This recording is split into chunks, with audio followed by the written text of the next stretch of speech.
hablar sobre un tema muy importante en la biología, el cual es las propiedades básicas de la célula. Las células tienen varias propiedades o características importantes. Vamos a comenzar con que son altamente organizadas. Esto significa que no son un desorden, o sea que dentro de ellas hay estructuras llamadas organelos, que estas tienen una función específica. Por ejemplo, unas partes se encargan de producir energía, mientras que otras se encargan de almacenar la información. Todas tienen material genético, es decir, el DNA. El DNA es como un manual de instrucciones que les dice a las células qué hacer y cómo funcionar. La característica es que se pueden reproducir. Una célula tiene la capacidad de dividirse y formar dos células nuevas. Esto es muy importante para el crecimiento, la reparación del cuerpo y la reproducción. Yo les voy a hablar sobre los dos tipos de células, eucariotas y procariotas. Existen dos grandes grupos de células procariotas y eucariotas. Las células procariotas son las más simples y más antiguas, no tienen núcleo, su DNA está libre en una zona llamada nucleoide, su DNA es circular y menos abundante, tienen pocas estructuras internas. El ejemplo más común de células procariotas son las bacterias y las arqueas.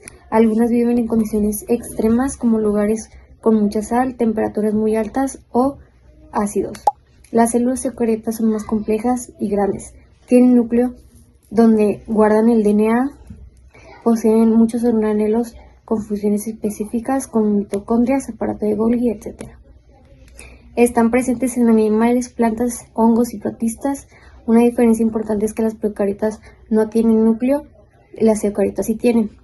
El tamaño de las células. Las células son extremadamente pequeñas, por eso necesitamos un microscopio para verlas. Las células procariotas generalmente miden de 1 a 5 micrómetros, y mientras que las eucariotas miden de 10 a 30 micrómetros. Para tener una idea, un micrómetro es la milésima parte de un milímetro. La diferenciación celular.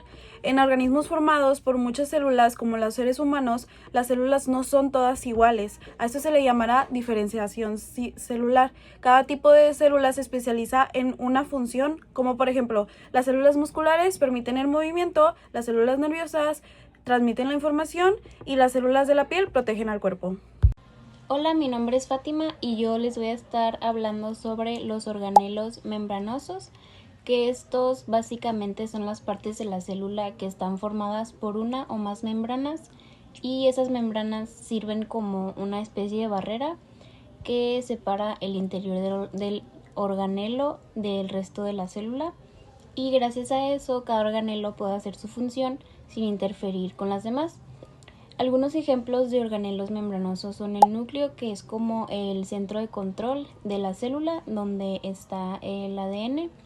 El retículo endoplasmático, que puede ser rugoso o liso. El rugoso tiene ribosomas y se encarga de fabricar proteínas, mientras que el liso produce lípidos y ayuda a eliminar las sustancias tóxicas. También está el aparato de Golgi, que recibe las proteínas y lípidos del retículo, los modifica y los empaca y los manda a donde se necesiten.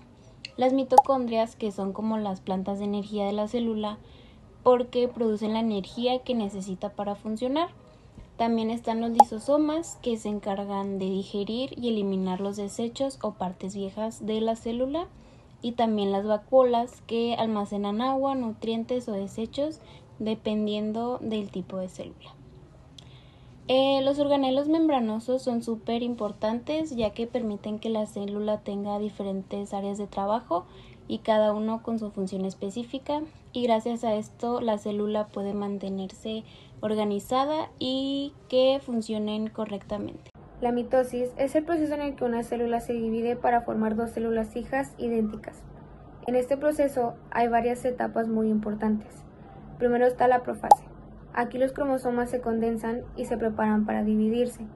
Los centrosomas se mueven hacia los polos de la célula y se empieza a formar el huso mitótico, que será el encargado de mover los cromosomas. Después viene la prometafase.